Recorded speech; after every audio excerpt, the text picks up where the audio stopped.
In screenwriting, the death of a beloved character is usually a catalyst.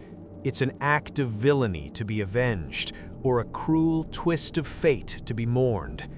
But the Immortal Man does something fundamentally unforgiving. It reveals that Arthur Shelby, the undisputed beating heart of the Peaky Blinders, was killed by Thomas Shelby himself.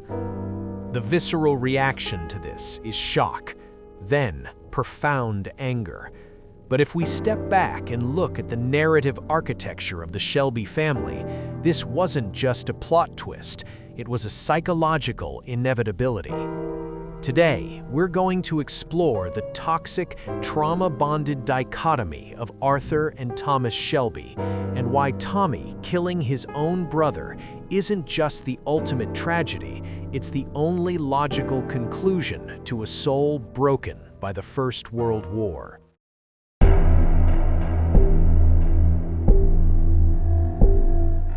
To understand the end of the Shelby brothers, we have to understand their genesis.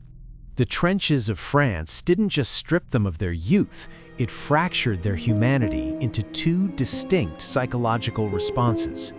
When they returned to Birmingham, they both suffered from severe PTSD, but their coping mechanisms were polar opposites. Arthur externalized his trauma. He became a raw, exposed nerve. He wore his psychological rot on his sleeve through manic rage, substance abuse, and violent outbursts. Tommy, on the other hand, internalized it. He didn't explode, he froze. Tommy weaponized his trauma, turning his emotional numbness into sheer sociopathic pragmatism. Arthur was the pain expressed. Tommy was the pain reorganized into power. Because of this, they were deeply codependent. Arthur looked at Tommy and saw the one thing he desperately craved: control. Tommy looked at Arthur and saw the ghost of his own lost humanity, unfiltered, raw emotion. They weren't just brothers, they were the missing halves of each other's fractured psyche.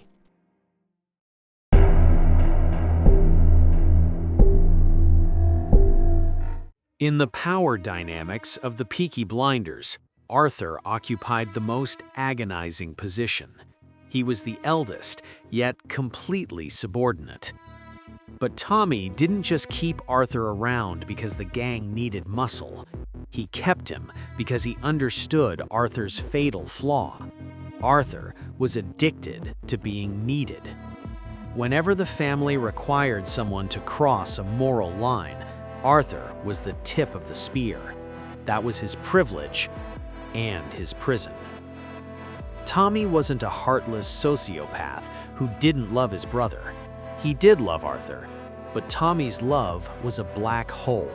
He protected his family by manipulating them, keeping them safe by dragging them down into the dark alongside him. Tommy knew exactly where Arthur cracked and exactly how to put him back together. But instead of using that insight to heal his brother, he used it to keep him tethered to the violence. Arthur didn't stay out of fear, he stayed out of a misplaced, self-destructive loyalty. Which brings us to the murder. When the Immortal Man opens, Tommy is living in isolation, devoured by his past. And the film makes a brilliant, ruthless screenwriting choice. It refuses to let Tommy off the hook. When Tommy confesses to Ada, he admits that Arthur's death wasn't an accident. And crucially, as Stephen Knight has pointed out, it wasn't an act of mercy. It was a brutal, ugly act committed in a drunken rage. This detail is the linchpin of the entire film. If Tommy had killed Arthur to put him out of his misery, the audience could rationalize it. We could forgive him. But by stripping away the mercy kill trope, the writers forced Tommy to confront his ultimate failure. For his entire life, Tommy Shelby's moral anchor was the phrase, "I do it for the family." When he murders his own brother in a fit of darkness, that foundational lie shatters. Arthur's death isn't just a tragedy, it's the definitive proof that Tommy is the monster he always pretended he had to be.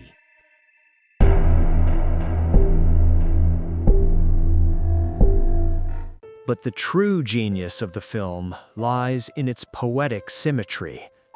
By placing Arthur's death at the beginning of the narrative, the story creates a vacuum that Tommy must fill by the end. Hey. I am a horse.